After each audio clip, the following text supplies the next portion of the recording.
Hi, I'm Raleigh Brown, and today we're going to talk a little bit about how you use the guitar to play melody. And we're going to talk about a bunch of different approaches to playing melody, chord melody, and just being able to play over chord changes that are provided by another instrument.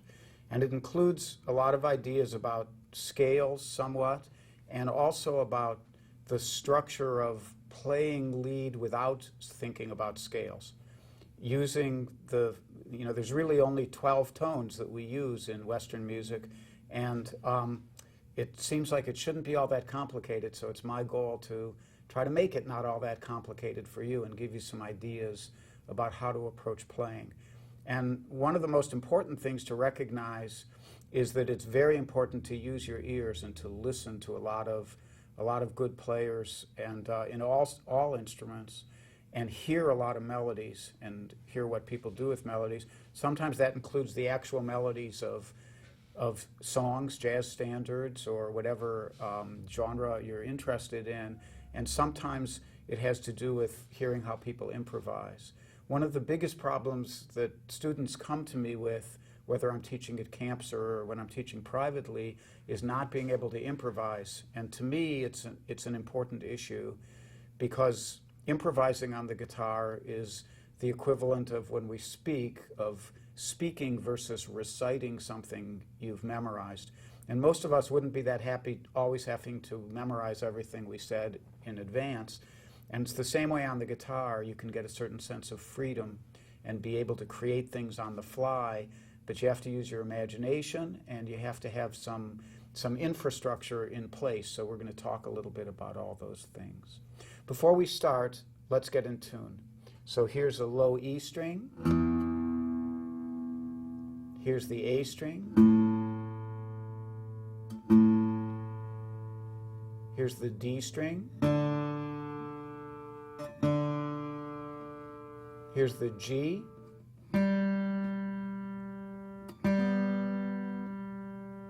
Here's the B.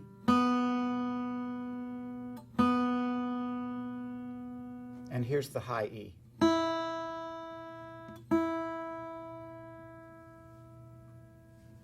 Okay, and now we can get ready to get to work. So when we start talking about playing melody, there's kind of two big ways of thinking about what we're doing. And one of them is to think about scales. And we're going to talk a little bit about the whole idea of a scale. Basically, it's a way of helping you choose the notes you think will sound good and separating them from the notes you think won't sound good.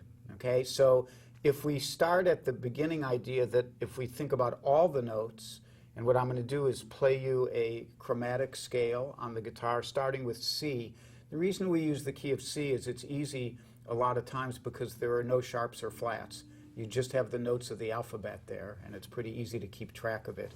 Plus, a lot of guitarists kind of get started in the key of C with the C chord and the F chord and the G chord, and it's fairly easy for them to adjust to this.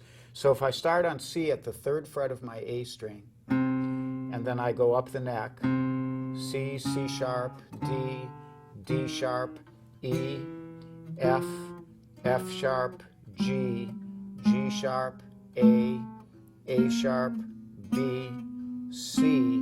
Those are all the notes. And from that bunch of notes, we're going to derive scales which give us certain particular sounds.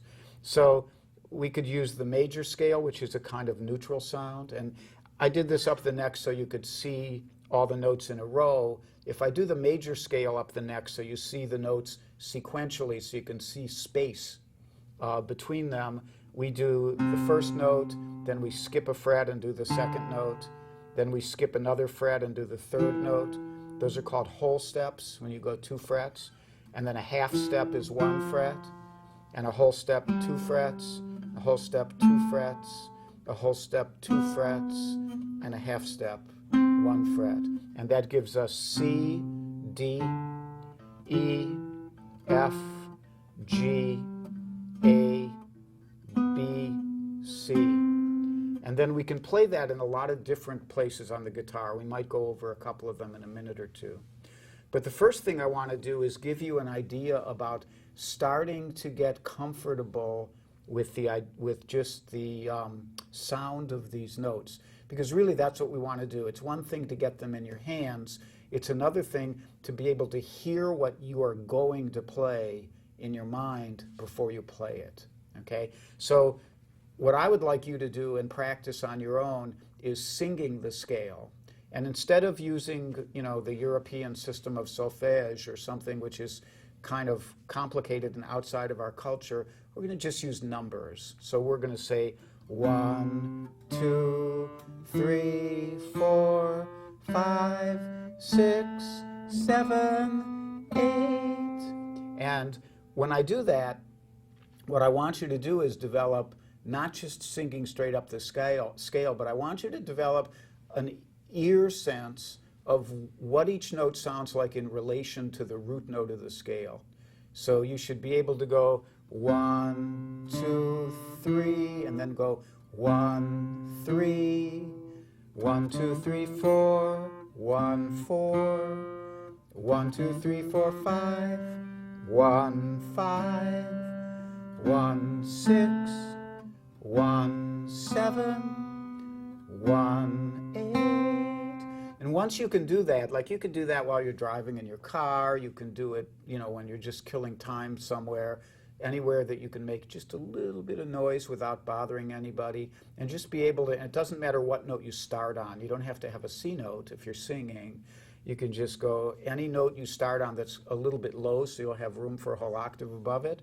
So you go 1, 1, 2, 1, 2, 3, 1, 3, 1, 2, 3, 4, 1, 4, 1, 2, 3, 4, 5, 1, 5, and just get so that you can hear that interval and sing it. And that's really a good start, because that means you'll start to be able to listen to music, whether you're listening to, you could be listening to pop music, you could be listening to folk music, you could even listen to classical things, you could listen to Celtic music, but to be able to listen to a melody and be able to figure out in your mind what you're hearing in terms of those numbers, so that you know the craft of how you put those tones together in a sequential or non-sequential way to make music. So that's our first lesson, is getting to do that. And then we'll go on and we'll talk about the next stage. Okay, so now that we've sung the major scale and have a little sense of what it sounds like, let's look for it on the guitar a little bit. And one of the things you could do is you could make a map of your guitar, a picture of the fingerboard, and circle all of those notes that aren't sharps or flats, and then kind of see where you can get them all together. But I'll give you a couple places to start. If you're playing in the open position, we're going to look at the left hand here. I could start, and maybe before I do this, I should say, when we talk about the guitar, we're talking about numbering the strings. The high E string is always number 1. So it's the first string, the B string is the second string, the G is the third, the D is the fourth, the A is the fifth, and the low E is the sixth. And then you should also know those numbers, or those letters. So this is E, A, D, G, B, E. Okay? And just to fill things in even a little more for you in terms of the geography of the fingerboard, you should know what the chromatic scale actually is. I played it for you, and I may have said the names of the notes, but it's good to know because it's a little bit asymmetrical, that in general, if there's a C note, there'll be a C sharp, which is a note that's a little higher. And if there's a D note, there'll be a D flat, which is a note that's a little bit lower. C sharp and D flat are two names for the same note. But not all of the notes have one of those. So the chromatic scale goes C, C sharp, D, D sharp, E, but there's no E sharp. It goes straight to F. Then F sharp, G, G sharp, A sharp, B, and then there's no B sharp. It goes straight to C. Okay, so every note has a sharp or flat in between it, except between E and F, and between B and C. If you know the names of your strings, E, A, D, G, B, E, and you know the law of the chromatic scale, you should be able to identify any note anywhere on the fingerboard. So if I play this note and I go, gee, what's that note? I can say, okay, I'm on the G string, which is why I said G, what's that note? And I go G, G sharp, A sharp, B. There's no such thing as B sharp, so we go C, C sharp, D, and D sharp. And I know that this is either a D sharp or an E flat. So anytime you need to identify a note, if you know the chromatic scale and you know the names of your strings, you can do that. Okay? So then we're going to just find a few C major scales on here just to give you an idea. In the open position where you're using open strings, if we start on this C note that's on the 3rd fret of the A string, and we can just go C, and then the next string is open, D, 2nd fret, E, 3rd fret, F, open G, 2nd fret, A, open B, 1st fret, C. Oops. Okay, and then you could continue up from there within that position.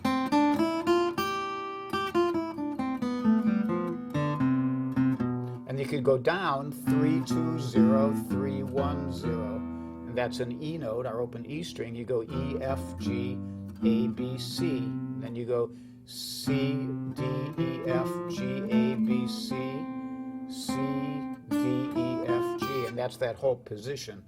So you could do that in any position. I'm not going to go through all of them, but you could, by doing that, figure out scale positions all over the guitar. Okay? And we call that a playing out of a position, and usually they call the position by the name of the index finger fret. So whatever fret your index finger is based at. For example, if I was starting here on the 8th fret of the low E string with my little finger, my index finger is at the 5th fret. So I'd say I'm playing out of the 5th position.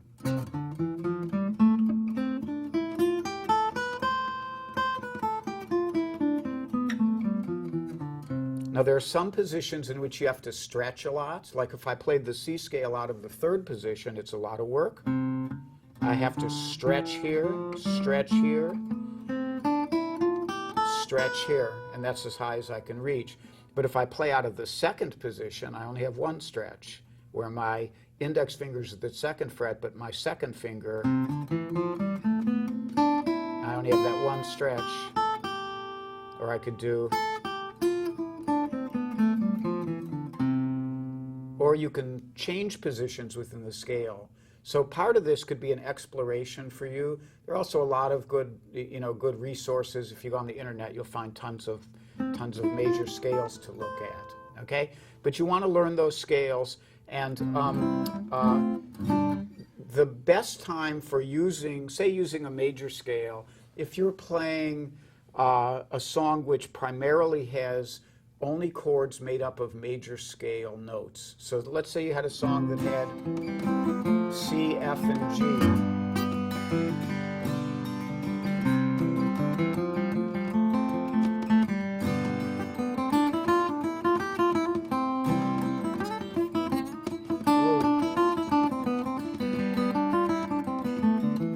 And you can just playing those chords.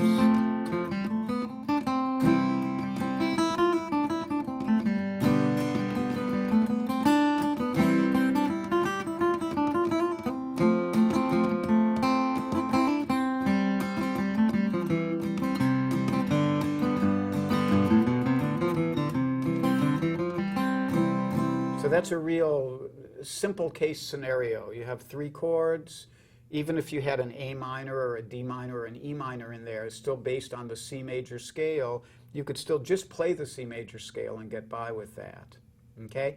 Then the second way, and that's one of our ways of thinking about using scales. That's the situation in which all of the chords are based on the same scale, so that's the only scale you need, even though you can learn to use other notes along with it.